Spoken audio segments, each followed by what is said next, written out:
Friends welcome to Prerana and Sadhana class. ఈరోజు క్లాస్లో భాగంగా షైన్ ఇండియాలోని జనవరి సంచిక గురించి చూద్దాం. జనవరిలో వచ్చిన ఏవేవి ఇంపార్టెన్స్ ఉన్నాయో ఒక్కసారి పరిశీలిద్దాం ఫ్రెండ్స్. ఇప్పటి వరకు నేను జూన్ నెల నుంచి రివర్స్గా వస్తూ ఉన్నాను. జూన్, ఆ తర్వాత వెనుక నుండి వస్తూ ఏప్రిల్, మే, జూన్, మార్చి ఇవన్నీ నెలలవి కూడా ఫిబ్రవరి మంత్ కూడా నిన్నటి వరకు చెప్పడం జరిగింది. ఇప్పుడు ఇది ఒక్కటి కంప్లీట్ అయిపోతే నేను జీకే కరెంట్ అఫైర్స్ షైన్ ఇండియాలో భాగంగా ఇంకా ముగుస్తాను ఫ్రెండ్స్. మిగతా నోట్స్ ఏదైనా రెఫర్ చేసింది ఉంటే వాటిని మాత్రమే మధ్య మధ్యలో ట్రై చేస్తూ ఉంటాను. ఓకే, సబ్జెక్టుకు కూడా ఇంపార్టెన్స్ ఇద్దాం ఫ్రెండ్స్. అందుకనే నేను ఈ జనవరి మంత్ కంప్లీట్ చేసేసుకొని నెక్స్ట్ టాపిక్స్లోకి వెళ్ళడం జరుగుతుంది. ఒకసారి మరి కవర్ పేజీ పైన ఏముందో చూద్దాం. 5 రాష్ట్రాల అసెంబ్లీ ఎన్నికలు 2023. ఆర్టికల్ 370 రద్దుపై సుప్రీంకోర్టు తీర్పు. ఆర్టికల్ 370. సిఓపి అంటే COP28 సదస్సు 2023 యుఏఈలో జరిగింది కాబట్టి యుఏఈ ఈ విధంగా ఇవ్వడం జరిగింది. ఒక్కసారి కవర్ పేజీని సూపర్గా గమనిస్తే మనకి ఇక్కడే ఆన్సర్స్ కూడా తెలిసిపోతాయి. ఎన్నవది జరుగుతుంది? 28ది. 370 ఆర్టికల్ అనేది ఇది పైన కాబట్టి జమ్మూ కాశ్మీర్కి సంబంధించింది. ఎన్ని రాష్ట్రాలలో జరిగింది? 5 రాష్ట్రాల అసెంబ్లీ స్థానాల్లో జరగడం జరిగింది. ఎన్సిఆర్బి వార్షిక నేర నివేదిక 2022 గురించి ఇవ్వడం జరిగింది. ఒకసారి చూద్దాం ఫ్రెండ్స్. మరి వార్తల్లోకి వెళ్దాం ఏమున్నాయనేది. ఓకే, దుబాయ్లో COP28 సదస్సు 2023. ఐక్యరాజ్య సమితి ఆరాస ఆధ్వర్యంలో పర్యావరణ సమస్యలపై భాగస్వామ్య పక్షాల 28వ సదస్సు conference of parties conference of parties COP 28 2023 November 30 నుంచి డిసెంబర్ 12వ తేదీ వరకు యునైటెడ్ అరబ్ ఎమిరేట్స్ యుఏఈలోని దుబాయ్లో జరిగింది. ఎక్కడ జరిగింది ఇది? COP అనేది దుబాయ్లో జరిగింది. ఐరాస నిర్వహించే వాతావరణ మార్పుల సదస్సును కాన్ఫరెన్స్ ఆఫ్ ది పార్టీస్గా వ్యవహరిస్తున్నారు. COP 28 అధ్యక్షుడు సుల్తానా అల్ జబేర్ యునైటెడ్ అరబ్ ఎమిరేట్స్ అధ్యక్షతన 13 రోజుల పాటు జరిగిన COP 28 ప్రపంచ వాతావరణ సదస్సుకు 190 దేశాల నుంచి 60,000 మంది ప్రతినిధులు హాజరయ్యారు.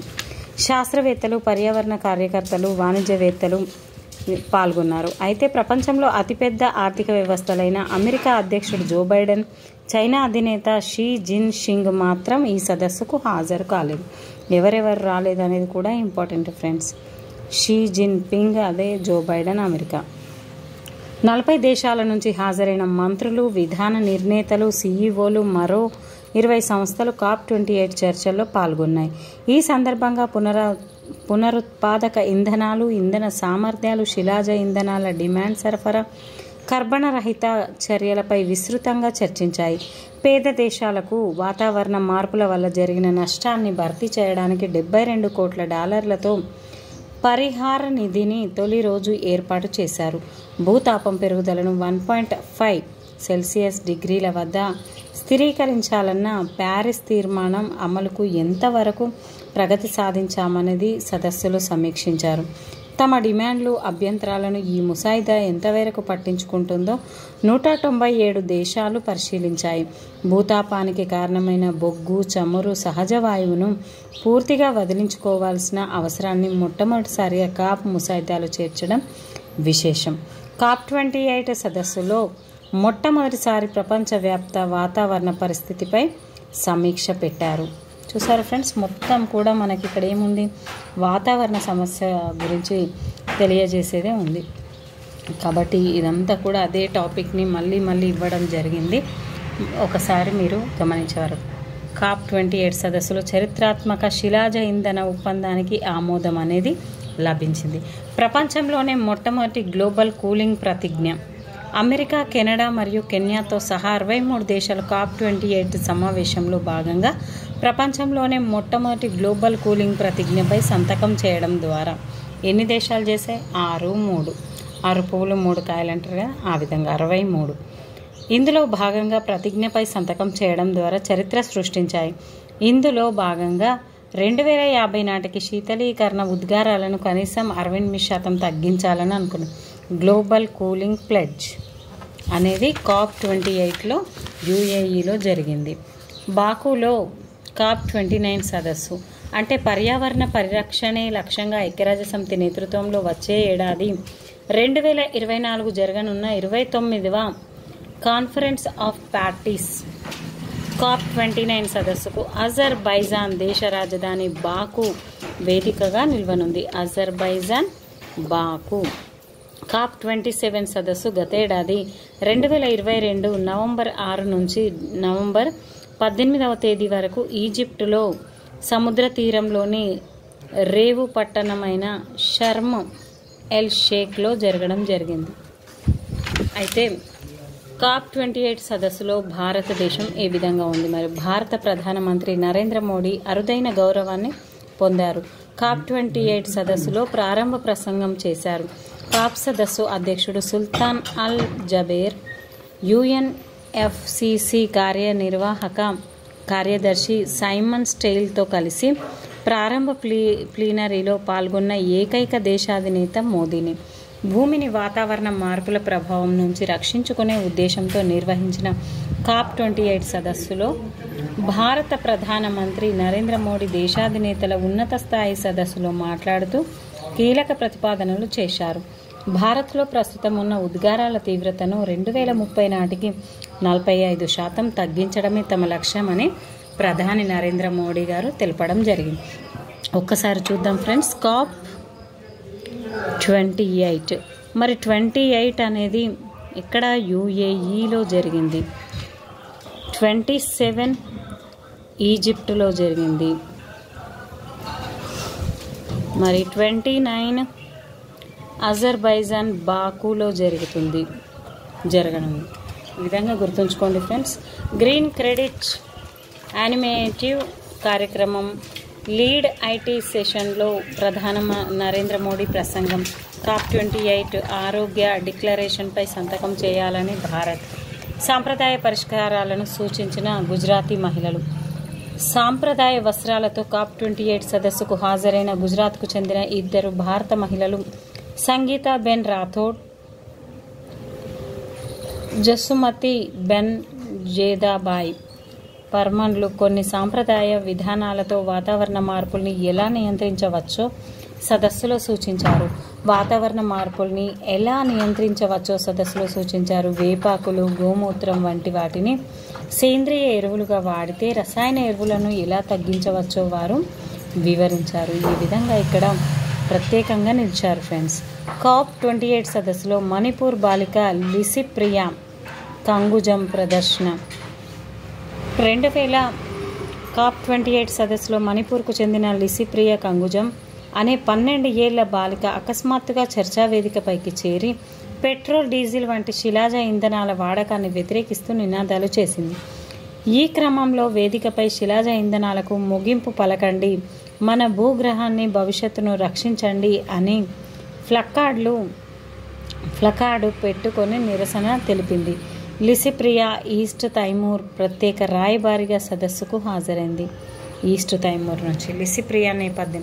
లిసిప్రియా కొంగుజం మణిపూర్లోని బషిక్హూంగ్లో జన్మించింది. లిసిప్రియా చిన్న వయసు నుంచే వాతావరణ మార్పులు, గ్లోబల్ వార్మింగ్ వంటి అంశాలపై ఉద్యమిస్తోంది.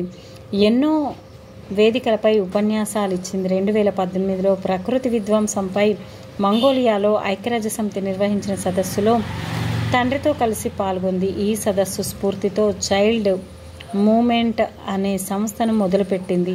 మొక్కల పెంపకం వల్ల ప్రకృతికి జరిగే మేలు, ప్రకృతి విధ్వంసం వల్ల జరిగే నష్టాలు మొదలైన వాటి గురించి రాష్ట్ర వ్యాప్తంగా ఉన్న ఎన్నో స్కూళ్లలో ప్రచార కార్యక్రమాలు విరివిగా నిర్వహించింది. ఈ విధంగా 2019లో స్పెయిన్ రాజధాని మాడ్రిడ్లో జరిగిన యునైటెడ్ నేషన్స్ క్లైమేట్ చేంజ్ కాన్ఫరెన్స్లో పాల్గొంది. ఇదే సంవత్సరం అంగోలా దేశంలో జరిగిన ఆఫ్రికన్ యూనియన్ సదస్సులో పాల్గొంది. ఈ సదస్సులో ఎంతోమంది దేశాధ్యక్షులతో పాటు ప్రియా ప్రసంగించడం విశేషం. క్లైమేట్ చేంజ్ లా తీసుకురావాలంటూ భారత పార్లమెంటు ముందు ప్రదర్శనలు చేసింది. ఈమెకు వరల్డ్ చిల్డ్రన్ పీస్ ప్రైజ్ 2019కి గాను లభించింది. ఈ విధంగా COP28 సదస్సు సందర్భంగా విడుదల చేసిన నివేదికలు: గ్లోబల్ కార్బన్ ప్రాజెక్ట్ నివేదిక 2022, 5 రాష్ట్రాల ఎన్నికల ఫలితాలు 2023, దేశంలో జరిగిన 5 రాష్ట్రాల అసెంబ్లీ ఎన్నికల ఫలితాలను కేంద్ర ఎన్నికల సంఘం ఈసీ విడుదల చేసింది.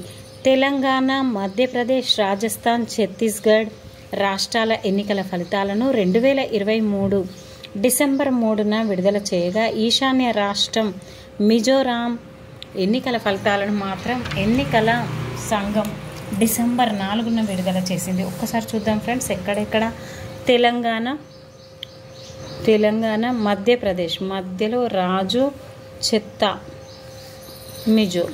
ఈ విధంగా గుర్తుపెట్టుకోండి. మన ఇండియా ఈ విధంగా ఉంటే మధ్యప్రదేశ్లో జరిగింది, ఛత్తీస్గఢ్లో జరిగింది, రాజస్థాన్లో జరిగింది, తెలంగాణలో, అదేవిధంగా మిజోరాంలో 5 రాష్ట్రాల్లో జరిగింది ఫ్రెండ్స్. ఈ విధంగా కానిదేది అయినదేది అని అడిగే ఛాన్సెస్ ఉన్నాయి, ఎక్కడ జరిగాయి ఎక్కడ జరగలేదు అని. అందుకని మళ్ళీ ఒకసారి చెప్పడం జరిగింది. ఓకే, మరి 5 రాష్ట్రాలకు జరిగిన అసెంబ్లీ ఎన్నికల్లో భారతీయ జనతా పార్టీ బీజేపీ మధ్యప్రదేశ్, ఛత్తీస్గఢ్, రాజస్థాన్లలో పూర్తి మెజారిటీతో ప్రభుత్వాన్ని ఏర్పాటు చేసింది. తెలంగాణ రాష్ట్ర శాసనసభ ఎన్నికల్లో కాంగ్రెస్ పార్టీ విజయం సాధించింది. ఈశాన్య రాష్ట్ర మిజోరాం శాసనసభ ఎన్నికల్లో ప్రాంతీయ party Zoram people's movement ZPM విజయం సాధించింది. తాజా విజయంతో సొంతంగా 12 రాష్ట్రాలను పాలించే స్థాయికి బీజేపీ చేరితే, కాంగ్రెస్ 3 రాష్ట్రాలకు కర్ణాటక, తెలంగాణ, హిమాచల్ ప్రదేశ్కి పరిమితమైంది. ఒకసారి గుర్తుపెట్టుకోండి, కాంగ్రెస్ అనేది కర్ణాటక, తెలంగాణ, హిమాచల్ ప్రదేశ్. తెలంగాణ అసెంబ్లీ ఎన్నికల్లో కాంగ్రెస్ విజయం అనేది ఇక్కడ ఇవ్వడం జరిగింది. 119 రాష్ట్రంలోని మొత్తం 119 శాసనసభ స్థానాలకు గాను 118 చోట్ల పోటీ చేసిన కాంగ్రెస్ 64 స్థానాల్లో విజయం సాధించింది. ఎన్నికల్లో సిపిఐతో కలిసి 65 స్థానాలను గెలుచుకున్న కాంగ్రెస్ ప్రభుత్వ ఏర్పాటుకి అవసరమైన మెజారిటీని సాధించింది. ప్రభుత్వ ఏర్పాటు కోసం కనీసం 60 సీట్లతో మ్యాజిక్ ఫిగర్ సాధించాల్సి ఉండగా 4 సీట్లు ఎక్కువే గెలుచుకుంది. మొత్తం 119 స్థానాల్లో పోటీ చేసిన బీఆర్ఎస్ 39 సీట్లకే పరిమితమైంది. జనసేన పార్టీతో పొత్తు పెట్టుకుని 111 స్థానాల్లో పోటీ చేసిన భారతీయ జనతా పార్టీ బీజేపీ కేవలం 8 స్థానాలు మాత్రమే సాధించింది. అసదుద్దీన్ ఓవైసీ నేతృత్వంలో ఎంఐఎం పార్టీ 7 సిట్టింగ్ స్థానాల్లో గెలిచింది. కాంగ్రెస్తో పొత్తులో భాగంగా పోటీ చేసిన ఏకైక స్థానం కొత్తగూడెంలో సిపిఐ విజయం సాధించింది. కొత్తగూడెంలో ఆ పార్టీ రాష్ట్ర కార్యదర్శి కూనంనేని సాంబశివరావు విజయం సాధించారు. ఈ విధంగా ప్రవీణ్ కుమార్ సారథ్యంలో 107 స్థానాల్లో పోటీ చేసిన బీఎస్పీ, బీజేపీతో పొత్తులో భాగంగా 8 చోట్ల పోటీ చేసిన జనసేన, 19 స్థానాల్లో బరిలో ఉన్న సిపిఎం, 1 స్థానంలో పోటీ చేసిన సిపిఐఎంఎల్ పార్టీలు అన్ని చోట్ల డిపాజిట్లు కోల్పోయాయి. టీపీసీసీ అధ్యక్షుడు రేవంత్ రెడ్డి కొడంగల్తో పాటు కామారెడ్డిలో పోటీ చేశారు. కామారెడ్డిలో ఓడిపోయిన రేవంత్ రెడ్డి సొంత నియోజకవర్గం కొడంగల్లో 32,532 ఓట్ల మెజారిటీతో బీఆర్ఎస్ అభ్యర్థి పట్నం నరేందర్ రెడ్డిపై విజయం సాధించాడు. భారత రాష్ట్ర సమితి బీఆర్ఎస్ అధినేత కేసీఆర్ గజ్వేల్, కామారెడ్డి 2 స్థానాల్లో పోటీ చేయగా, గజ్వేల్లో బీజేపీ అభ్యర్థి ఈటెల రాజేందర్ 45,031 ఓట్ల మెజారిటీతో గెలిచాడు. కామారెడ్డిలో ఓడిపోయాడు. కేసీఆర్, రేవంత్ రెడ్డి పోటీ చేసిన కామారెడ్డి స్థానంలో బీజేపీ అభ్యర్థి ఉమ్మడి నిజామాబాద్ జెడ్పీ మాజీ చైర్మన్ కె వెంకటరమణారెడ్డి విజయం సాధించారు. 1983లో తొలిసారి సిద్దిపేటలో ఓటమి చవిచూసిన కేసీఆర్కు 40 ఏళ్ల ప్రస్థానంలో ఇది 2వ ఓటమి కావడం గమనార్హం. తన సొంత నియోజకవర్గం హుజూరాబాద్తో పాటు గజ్వేల్లో ముఖ్యమంత్రి కేసీఆర్పై పోటీ చేసిన బీజేపీ అభ్యర్థి ఈటెల రాజేందర్ 2 చోట్ల ఓడిపోయాడు. కుత్బుల్లాపూర్ బారాసా అభ్యర్థి కేపీ వివేకానందకు 85,576 ఓట్ల మెజారిటీ వచ్చింది. దీంతో ఈ ఎన్నికల్లో రాష్ట్రంలోనే అత్యధిక మెజారిటీతో గెలిచిన ఎమ్మెల్సీగా వివేకానంద్ రికార్డు సృష్టించారు. అత్యల్ప మెజారిటీ కూడా బారాసాయే నమోదు చేసింది. చేవెళ్లలో పోటీ చేసిన ఈ పార్టీ అభ్యర్థి కాళ యాదయ్య కేవలం 268, చేవెళ్లలో చాలా తక్కువ వచ్చాయన్నట్టు భాజపాకి. బారాసా అభ్యర్థికే ఎక్కువ రావడం జరిగింది వివేకానందకి. ఈ విధంగా మనకి 119 స్థానాలకు కానీ ఈ విధంగా గెలవడం జరిగింది ఫ్రెండ్స్. మరి తెలంగాణ ముఖ్యమంత్రిగా రేవంత్ రెడ్డి గారు రావడం జరిగింది. ఈయనకి పదవులు ఏవేవి ఉన్నాయంటే హోం, పురపాలక, ఎస్సీ ఎస్టీ సంక్షేమ శాఖలు, బట్టి విక్రమార్క ఉప ముఖ్యమంత్రి, ఆర్థిక ప్రణాళిక, ఇంధన శాఖ, తుమ్మల నాగేశ్వరరావు వ్యవసాయ మార్కెటింగ్ చేనేత శాఖ, జూపల్లి కృష్ణారావు ఎక్సైజ్ పర్యాటక శాఖ, ఉత్తమ్ కుమార్ రెడ్డి నీటిపారుదల పౌర సరఫరాల శాఖ, దామోదర్ రాజనరసింహ వైద్య ఆరోగ్య శాఖ science and technology, Komatireddy Venkatareddy R&B cinematography, Sridhar Babu IT పరిశ్రమల శాఖ శాసనసభ వ్యవహారాలు, పొంగిలేటి శ్రీనివాసరెడ్డి రెవెన్యూ గృహ నిర్మాణం సమాచార శాఖ, పొన్నం ప్రభాకర్ రవాణా బీసీ సంక్షేమ శాఖ, అనసూయ సీతక్క మహిళా శిశు సంక్షేమం పంచాయతీరాజ్ శాఖ, కొండా సురేఖ అటవీ పర్యావరణ దేవాదాయ శాఖ. ఈ విధంగా అన్ని శాఖలకు మంత్రులను కేటాయించడం అనేది జరిగింది ఫ్రెండ్. కానీ విద్యకు సంబంధించి ఇప్పటి వరకు కూడా ఎవరు అనేది ఇంకా రాలేదు. ఒక్కసారి గమనించేవారు. అభయహస్తం ఫైలుపై సీఎం రేవంత్ రెడ్డి తొలి సంతకం. అభయహస్తం పైన 6 గ్యారంటీలలో గాను అభయహస్తం పైన ఫస్ట్ సంతకాన్ని చేయడం జరిగింది. ముఖ్యమంత్రిగా బాధ్యతలు చేపట్టిన తర్వాత ఈయన తన ఎంపీ పదవికి రాజీనామా చేశారు. మల్కాజ్గిరి పార్లమెంట్ నియోజకవర్గం నుంచి లోక్సభ సభ్యుడిగా ఉన్న ఆయన స్పీకర్ ఓం బిర్లాను కలిసి తన రాజీనామా సమర్పించాడు. ఈ విధంగా మొట్టమొదటిది అభయ హస్తం. హస్తం గుర్తే కాబట్టి హస్తం అని గుర్తుపెట్టుకోండి. రేవంత్ రెడ్డి నేపథ్యం. మరి రేవంత్ రెడ్డి గారు ఎక్కడ? కొండారెడ్డిపల్లిలో, నాగర్ కర్నూలు జిల్లా వంగూరు మండలం కొండారెడ్డిపల్లిలో 1969 నవంబర్ 8న జన్మించారు. రేవంత్ రెడ్డి తండ్రి నరసింహారెడ్డి, తల్లి రామచంద్రమ్మ వ్యవసాయ కుటుంబం. హై స్కూల్ విద్య వనపర్తిలోని జడ్పీ బాలుర పాఠశాలలో కొనసాగింది. 1983 నుంచి 85 వరకు వనపర్తిలోనే ఇంటర్ బైపీసీ చదువుకున్నాడు. ఈ విధంగా రేవంత్ రెడ్డి గారి ప్రస్థానం గురించి ఇక్కడ ఇవ్వడం జరిగింది ఫ్రెండ్స్. మధ్యప్రదేశ్ అసెంబ్లీ ఎన్నికల్లో బీజేపీ అనేది విజయం సాధించింది. భాజపాకి మొత్తం 163 సీట్లు, కాంగ్రెస్ 66, భారత ఆదివాసీ పార్టీ కేవలం 1. మధ్యప్రదేశ్ నూతన ముఖ్యమంత్రిగా మోహన్ యాదవ్ గారు రావడం జరిగింది. మరి మిజోరాం అసెంబ్లీ ఎన్నికల్లో జడ్పీఎం విజయం సాధించింది. జోరాం పీపుల్స్ మూవ్మెంట్ తొలిసారి అధికారం కైవసం చేసుకోవడం జరిగింది. మరి ఇక్కడ ముఖ్యమంత్రి ఎవరు అనేది మిజోరాం నూతన ముఖ్యమంత్రిగా లాల్ దుహ్మా గారు. మిజోరాం జోరా అనేది లాల్ రెడ్ కలర్ అని గుర్తుపెట్టుకోండి. లాల్ దుహ్మా నేపథ్యం గురించి ఇక్కడ ఇవ్వడం జరిగింది. Zoram people's movement party ZPM. Rajasthan assembly ఎన్నికల్లో బీజేపీ విజయం అనేది సాధించింది. మరి రాజస్థాన్ నూతన ముఖ్యమంత్రిగా భజన్ లాల్, ఇతను కూడా రాజు, ఇక్కడ భజన్ లాల్, రాజుకు భజన చేయాలి కాబట్టి భజన్ లాల్ అని గుర్తుపెట్టుకోండి. రాజస్థాన్ నూతన ముఖ్యమంత్రిగా భజన్ లాల్ శర్మ డిసెంబర్ 15న ప్రమాణ స్వీకారం అనేది చేశారు. ఛత్తీస్గఢ్ అసెంబ్లీ ఎన్నికల్లో బీజేపీ విజయం సాధించింది. ఛత్తీస్గఢ్ నూతన ముఖ్యమంత్రిగా విష్ణుదేవ్ సాయ్ అని అతను రావడం జరిగింది. విష్ణుదేవ్ సాయ్.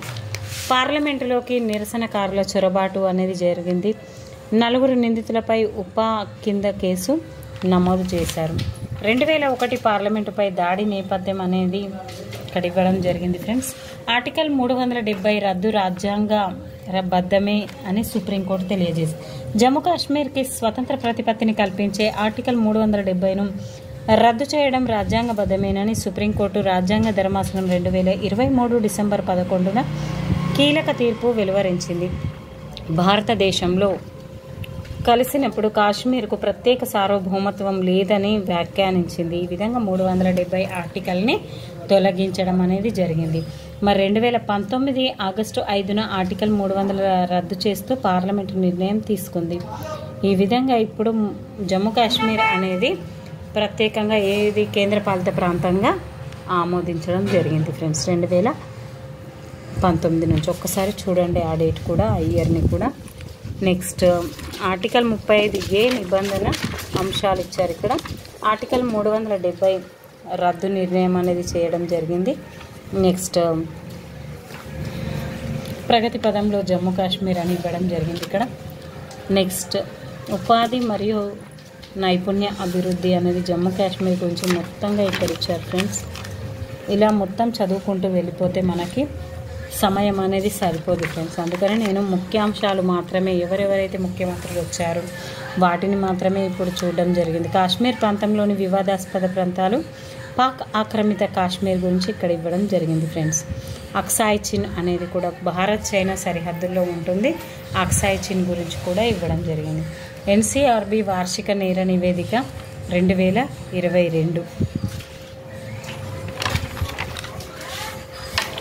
ఆంధ్రప్రదేశ్ మరి ఏ స్థానంలో ఉంది? తెలంగాణ నేరాల సంఖ్య పెరిగింది అనేది ఇవ్వడం జరిగింది. ఇక్కడ అంతర్జాతీయం ఇజ్రాయిల్ హమాస్ మధ్య ముగిసిన కాల్పుల విరమణ ఒప్పందం అనేది ఇచ్చారు.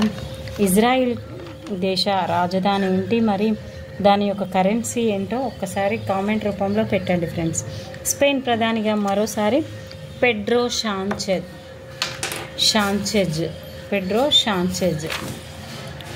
అర్జెంటీనా నూతన అధ్యక్షుడిగా జేవియర్ మిలీ. న్యూజిలాండ్ నూతన ప్రధానిగా క్రిస్టఫర్ లక్సన్. నెదర్లాండ్స్ ఎన్నికల్లో గిల్డ్ వైల్డర్స్ విజయం. ఉభయ కొరియాల మధ్య సైనిక గస్తీ శిబిరాల పునరుద్ధరణ. అవిశ్వాస పరీక్షలో ఓడిన పోలాండ్ ప్రధాని మోరావికి. సూడాన్ ఐరాస సంస్థ నిష్కరణ. ఐరాస శిబిరాల్లో ఇంతమంది ప్రజలు అనేది గాజాలో శరణార్థి శిబిరాల్లో ఈ విధంగా మంది ఆశ్రయం పొందుతున్నారని ఐక్యరాజ్య సమితి చెప్పడం జరిగింది. ఆన్లైన్లో అత్యధికులు వెతికిన పదం అథెంటిక్. 2023లో ఆన్లైన్లో అథెంటిక్ అనే పదాన్ని ఎక్కువ మంది వెతకడం జరిగిందట. మెరియం వెబ్స్టర్ నిఘంటు కంపెనీ నవంబర్ 27న ప్రకటించింది. దీనికి నిజమైన, విశ్వసనీయమైన, ప్రామాణికమైన అని అర్థం అనేది వస్తుంది. ప్రపంచంలో ఆన్లైన్లో వెతికిన పదాల్లో డిఫేక్ ఒకటని మెరియం వెబ్స్టర్ నిఘంటు కంపెనీ వెల్లడించింది. ఒక వ్యక్తి ఫోటో అనేది ఏంటి అనేది ఇక్కడ ఇవ్వడం జరిగింది ఫ్రెండ్స్. భారత్ ప్రపంచం. అమెరికా అధ్యక్షుడు జో బైడెన్ భారత్ పర్యటన అనేది రద్దు చేయడం జరిగింది. అమెరికా అధ్యక్షుడు జో బైడెన్ వచ్చే ఏడాది జనవరి నెలలో తలపెట్టిన భారత పర్యటన రద్దయింది. 2024 జనవరి 26న జరిగే గణతంత్ర దినోత్సవానికి ఆయన ముఖ్యమంత్రిగా హాజరు కావడం లేదు. ఈ విషయాన్ని అమెరికా తెలిపిందని సంబంధిత వర్గాలు డిసెంబర్ 12న వెల్లడించాయి. అందుకు గాను మనకి ప్యారిస్ నుండి రావడం జరిగింది. ఎవరు వచ్చారు గణతంత్ర వేడుకలకు అనేది ఒక్కసారి మనకి కామెంట్ రూపంలో పెట్టండి ఫ్రెండ్స్. టీకాలపై university of Sydney Bharat Biotech సంస్థ పరిశోధన. భారత్ ఆస్ట్రేలియా 2+2 మంత్రిత్వ శాఖ చర్చలు అనేది జరిగాయి. నెక్స్ట్ భారత్ అమెరికా అవగాహన ఒప్పందానికి కేంద్ర కేబినెట్ అనేది ఆమోదం తెలిపింది. ఈ విధంగా భారత్ దక్షిణ కొరియాల మధ్య దౌత్య ఒప్పందాలు 50 ఏళ్ళు పూర్తి చేసుకున్నాయి. ఐఎంఓ మండలికి మళ్ళీ ఎన్నికైన భారత్. సముద్రయాన సంస్థ మండలికి మరోసారి ఎన్నికైంది. జకార్తాలో ఆసియాన్ ఇండియా మిల్లెట్స్ ఫెస్టివల్ అనేది జరిగింది. జకార్తా. భారత వ్యవసాయ రైతు సంక్షేమ మంత్రిత్వ శాఖ, ఇండియన్ మిషన్ టు ఆసియన్ సంయుక్తంగా ASEAN association of south east Asian nations Indian millets ఫెస్టివల్ను జకార్తా, ఇండోనేషియా రాజధాని జకార్తాలో నిర్వహించారు. రైతు అనుకూల చిరుధాన్యాలపై అవగాహన పెంచేందుకు సుస్థిర ఆహార ఎంపిక, సిరిధాన్యాలతో తయారు చేసే ఆహార ఉత్పత్తులను 10 దేశాలు సభ్యత్వం గల ఆసియాన్లో వ్యాపార అవకాశాలు కల్పించేందుకు 5 రోజులు ఈ తృణధాన్యాల మిల్లెట్స్ పండుగను నిర్వహించారు. ఇందులో భారత్కు చెందిన ఎఫ్పిఓలు, అంకుర సంస్థలు, చెఫ్లు పాల్గొన్నారు. లష్కర్ ఎ తోయిబాను మరోసారి ఉగ్రవాదంగా ప్రకటించిన ఇజ్రాయిల్. భారత్లో ఆఫ్ఘనిస్తాన్ రాయబార కార్యాలయం మూసివేత. సెమీ కండక్టర్లు టెక్నాలజీలో భారత్ అమెరికా సహకారం. చిరుధాన్యాలకు అంతర్జాతీయ ప్రమాణాలపై భారత్ ప్రాతిపదికను ఆమోదం. చిరుధాన్యాలకు అంతర్జాతీయ ప్రమాణాలను రూపొందించాలన్న భారత్ ప్రతిపాదికను ఐక్యరాజ్య సమితి కోడెక్స్ ఎలిమెంటేషన్ కమిషన్ ఆమోదించింది. ఆహార భద్రత, నాణ్యత ప్రమాణాల ధృవీకరణకు ప్రపంచ ఆరోగ్య సంస్థ, WHO, ఆహార వ్యవసాయ సంస్థ, FAOలు ఏర్పాటు చేసిన ఈ కమిషన్ తన 46వ సమావేశాన్ని ఇటీవల ఇటలీ రాజధాని రోమ్లో జరుపుకుంది. CAC ఇంతవరకు జొన్నలు, సజ్జలు, పప్పు గింజలను నాణ్యతా ప్రమాణాలను నిర్ధారించింది. వీటికి తోడు రాగులు, అరికెలు, కొర్రలు, సామలు, ఓదెలు, వర్గీయులకు కూడా అంతర్జాతీయ నాణ్యత ప్రమాణాలను రూపొందించాలని భారత్ చేసిన ప్రతిపాదనను రోమ్లోని FAO కార్యాలయంలో జరిగిన CAC సమావేశం ఏకగ్రీవంగా ఆమోదించింది. ఓకే ఫ్రెండ్స్, మళ్ళీ కలుద్దాం. నెక్స్ట్ జాతీయం టాపిక్తో మీ ముందుకు వస్తాను జనవరి సంచికతో. Thank you friends, thank you everyone. Keep smiling. Please like, share, subscribe my channel.